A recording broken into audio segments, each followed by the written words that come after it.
Good morning मेरे परिवार वालों और मेरे फ्रेंड्स। बहुत सारे डॉक्टर्स की तरह मैं भी बहुत परेशान हूँ, इसलिए मुझे लगा कि शायद मैं आपको अगर कुछ कुछ चीज़ें बताना चाहती हूँ, और मैं शायद अगर ये बताऊँगी और अगर आप लोग सेफ रहोगे तो I might be at more peace. जैसे आपको सबको पता है कि बॉम्बे की हालत तो बहुत ख़राब है, और धीरे धीरे बहुत सारे शहरों की और बहुत सारे स्टेट्स, इवन टाउन्स की हालत ख़राब होते जा रही है। बॉम्बे की हालत तो इतनी ख़राब है कि हमारे हॉस्पिटल्स में आईसीयू बेड्स वेटिंग पे है, पेशेंट्स के लिए बेड्स नहीं है। It's a very very helpless, यानी मुझे इतना हेल्पलेस और लाचार कभी फील नहीं हुआ है। We have to literally manage patients at home with oxygen, and this is not something we are enjoying. So I really, really want all of you to follow a few things that I really am requesting you to follow. First, आप लोग please safe रहो। अगर आपको लग रहा है कि आपको 1 साल से कोरोना नहीं हुआ है, इसलिए आप कोई सुपर हीरो हो या आपकी इम्यूनिटी बहुत अच्छी है और आपको ऐसे कुछ नहीं होगा, तो आप गलत फहमी में हो। हम यंग लोगों को देख रहे हैं।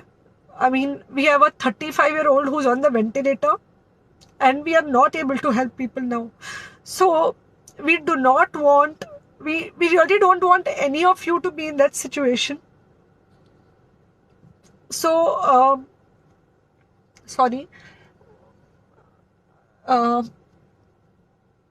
आई थिंक ये जो इमोशनल ब्रेकडाउन है हम डॉक्टर्स में, अब सबको कोई ना कोई समय हो रहा है, because we not been so helpless. Okay, so most importantly, please take care of your self right now. Covid is everywhere around you. Okay, तो अगर आप घर से बाहर निकलो, may be your meeting your friends, may be your meeting your family, it does not matter, you have to be masked.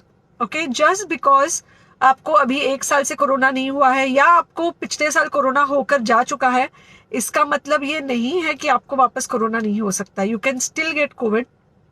तो please keep yourself very well masked at all times. अगर आप घर से बाहर निकल रहे हो तो घर के बाहर निकलो, मास्क होना चाहिए।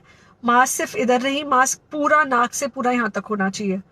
दूसरी बात, अगर आपको कुछ होता है, अगर आपको बुखार आता है या कुछ होता है, पैनिक मत होइए। Do not get unneeded investigations done. Get in touch with me obviously immediately. And most importantly, आपके जो फ्रेंड्स है या कोई भी है, उनको बोलो पैनिक में होकर एडमिट ना हुए हॉस्पिटल में। फिलहाल जो सिचुएशन है वो ऐसी है कि बहुत सारे हॉस्पिटल्स में स्टेबल पेशेंट्स एडमिट हो रहे हैं, और बहुत सारे लोग जिनको एक्चुअली ऑक्सीजन की ज़रूरत है, उनके लिए हमारे पास बेड नहीं है।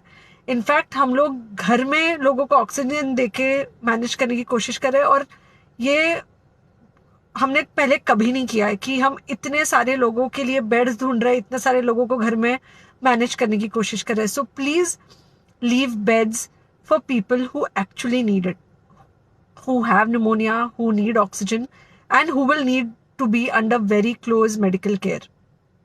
Third thing, if you have not taken the vaccine, अगर आपने वैक्सीन नहीं ली है किसी भी कारण से, हो सकता है आप ट्रैवल कर रहे हो सकता है आपको वैक्सीन की हिचक हो सकता है आपने कुछ व्हाट्सएप पे फॉरवर्ड पढ़ा हो कि वैक्सीन की वजह से कुछ साइड इफेक्ट्स हो रहे हैं या कुछ हो रहा है, इट्स अनट्रू।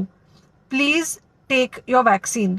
ये हमको डेफिनेट दिख रहा है कि जो लोगों के 2 वैक्सीन के शॉट्स होकर 2 हफ्ते हो चुके हैं, उनमें डेफिनेटली हमको इन्फेक्शन, सीरियस इन्फेक्शंस कम दिख रहे हैं, और हॉस्पिटलाइजेशन ना के बराबर है। So the vaccine is definitely helping. Okay, so take care of your self, do not take COVID-19 lightly. Please pray for the people in the hospital, and please pray for the families and the caretakers of all these people in the hospital. उनको आपके प्रार्थना की बहुत ज़रूरत है, और सबसे ज़्यादा ज़रूरत है कि आप अपना ध्यान रखें। ओके, एंड बस घर पे रहो। आप कुछ हफ्तों तक सिर्फ घर पे रहो, जब तक हम ये सिचुएशन ऐसे हैंडल कर सके कि हम एटलीस्ट कुछ हो जाए तो हम हॉस्पिटल में पेशेंट्स को ले सके। फिलहाल हालत ऐसी है कि डॉक्टर्स और डॉक्टर्स के रिलेटिव्स को भी नहीं मिल रहा है बेड, तो आप सोचिए कि it's an absolutely helpless situation. Okay, I think अगर हम सब इतना ध्यान रखेंगे, we will definitely come through this second wave very well. Okay, and then we will have to work on not allowing a third wave. So third wave का हम बाद में सोचेंगे, वो तो नहीं आना चाहिए, पर जो ये सेकेंड वेव है, इससे हमको कोई भी हालत में एकदम सेफली निकलना है. Okay, take care, I really love you.